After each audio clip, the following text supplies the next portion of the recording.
So, I was browsing Twitter, destroying my mental health, when I saw this really, really cool thread. This thread by Megan Kenrick was about your favorite D&D monster. And I've always loved D&D. I've been playing since early high school, so it's been like, what, 7 or 8 years now. Disposal for the long time. And so I really like her answer because it goes with Tiamat. Tiamat is one of the coolest dragon gods ever. Gives us rise to really, really cool things like Inferno, as well as the other insanely powerful dragons of the Forgotten Realms. And it's also a really, really cool fight. If you've ever seen or played Tyranny of Dragons, Tiamat is definitely a barn burner when it comes to final bosses. I mean, how can you go wrong with 5 chromatic dragons in one? Fan-made, the False Hydra. The False Hydra is horrifying. The ability to kind of ambush someone, kill them, and then not even realize that they are still going is horrifying. Especially because the False Hydra really makes you gaslight your players, and your characters get gaslit the entire time. It's very, very scary.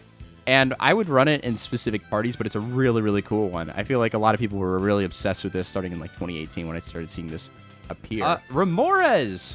They are really, really cool. I remember playing Storm King's Thunder and having to kill a bunch of these and being really annoyed.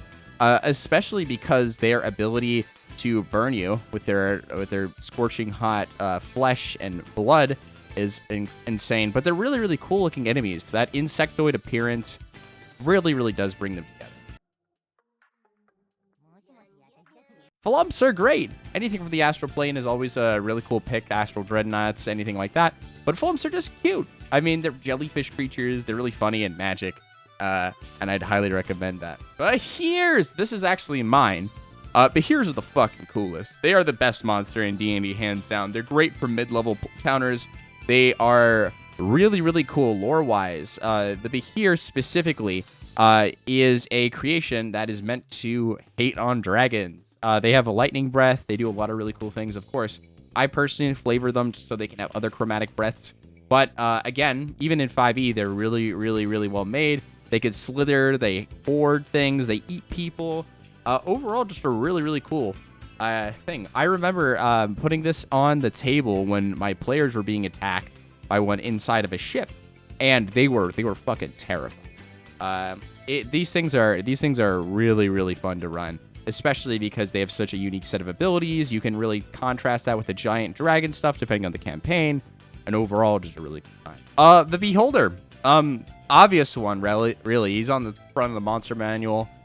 These guys are so egotistical and self-centered that they're just so fun to roleplay as. Shoutouts to Xanathar and Waterdeep Dragon Heist. I have yet to really play that campaign and sink my teeth into it. What little have been exposed to it has been a little negative, but I've heard Xanathar really ties it together if you're playing during a season. And the Xanathar's Guide is a fucking great resource. The Cat Lord! I don't know who the fuck. This just looks like a dude. This is just a guy. Goblins! I love goblins. They kind of create some of the coolest role-playing opportunities because they're not always evil. And they're just kind of little guys.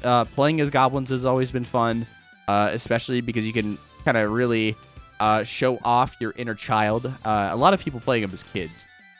Goblins, they have really, really cool early game encounters in caves and everything like that. And they're really crafty. So if your party is not ready, they could just die. Definitely did not happen to me, 100%. Strahd. It's Strahd. He's the vampire simp. I agree with you, Luminaire.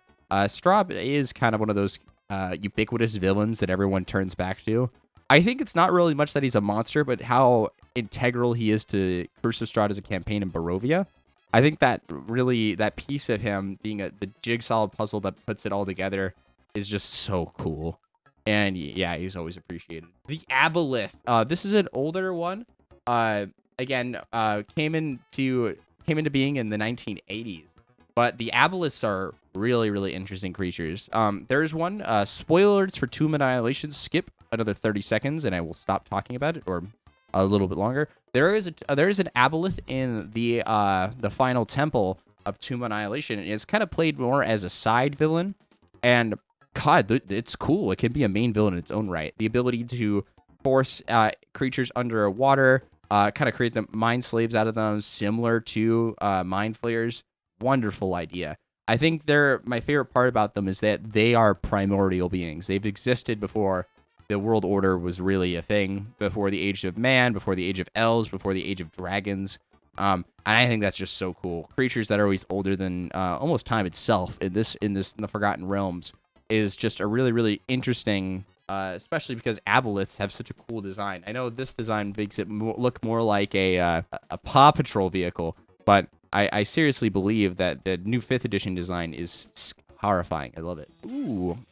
Grant makes a great point. Death Knights, amazing. They are such good campaign villains and foils for a paladin character or any character that considers themselves somewhat righteous.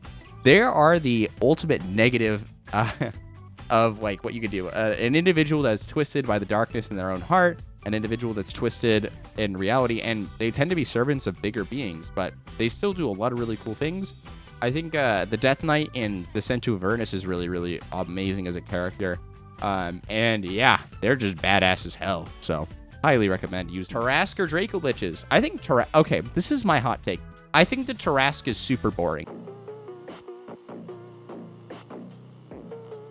I think the Tarrasque is just a big hit me guy. I don't really like it.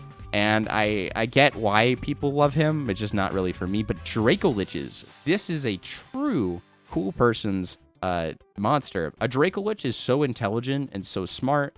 I think one of my favorite ones is Dorgamanthar, if I'm not mistaken, from the Forgotten Realms. The guy that's just more powerful than everything like that. He just fucks off and just hoards magic items. They can cast insanely powerful magic spells, all this other crazy stuff. And I think they are so pivotal in the Forgotten Realms world that you can combine two of the coolest things, liches and dragons, and then bam, you got these Draco Liches. With breath weapons, they have magic. They make for insanely cool fights. And also really good antagonists or NPC characters because they're not really playing for the short game. They're always long gaming it. They are looking to beat, like take over the world somehow or conquer regions or slowly amass enough power. And I think that's the best. The Elder Oblex. I think this one's pretty interesting. I never actually got to use this one, but the ability to copy any living being should succeed on a memory drain on the victim is such a really, really interesting idea.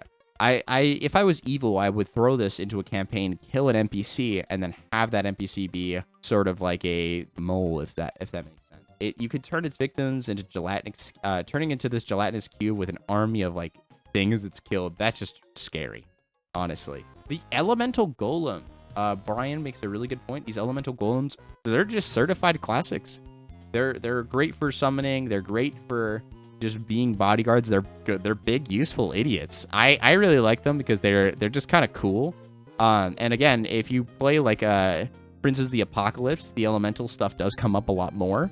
And I think that lore is also really nice. I'm surprised this was this low. Mind Flayers. Mind Flayers are basically if you want to turn your game into Call of Cthulhu. They're aliens that just kind of they brainworm you and do all this cosmic horror stuff, Lovecraftian. Shoutouts to the one in Waterdeep Dragon Heist that you can just TPK your party at level 2. But the Mind Flayers are a really, really cool reminder that you're not alone in the Forgotten Realms. And though this world might be stuck in medieval Europe for the entire course of its reality, these Mind Flayers are from the far future going to come and kill you. There's also a few in Rime of the Frost Maiden that was really nice. I think those were really, really well done there. One of these two bad boys, Owlbears and Displacers. Owlbears, because the very name stood out. And I have a really funny story of one of my friends who first played D&D tried to talk to an owlbear and hug it. I felt really bad because he got really hardcore punished for trying to hug an owlbear. But I thought it was one of my favorite memories playing D&D with this guy. And of course, the Displacer. The Displacer beasts are so cool. They were cool in the movie. They kind of, they're really about that mind games of level of ambush predator. And you can kind of see how this would fit into things like the jungles. I know in Tomb of Annihilation, they can be a common enemy, as well as they're cool dungeon creatures because they really mess with your player's sense of direction and sense of where they're being attacked from. Again, it's really cool. Lower levels, it becomes kind of trivial higher levels, but again, cool creatures. The Rakshasa! Rakshasa! That might be, it's just cool to everyone. It allows for super cool moments. They're really charming. Every time they're roleplayed like this. And they're these big, boisterous, bombastic creatures, and they're crazy. Not being able to cast spells below 6th level in these things is scary. And of course, since they're very, very like prideful, as Azazel here says, they kind of show off why they're so interesting as a villain. You can really play them anyways. You could play them as allies that are just a little too prideful. You could play them as evil guys that have big crime armies. They're just a lot of really cool ones in the world. And of course, the fact that they're so stylish and everything like that, they really demand the attention of everyone around them, and they're so fun to roleplay as. So yeah, that was the Twitter thread. If you like this, like and subscribe, and if you want more, tell me. This is kind of a new step in content. I'm stealing it from others. I don't know if I'm going to do content, and I'm going to Japan soon. I just wanted to try this and steal other people's content because I saw it successful in Yu-Gi-Oh! Maybe I'll stream. I don't know. See ya.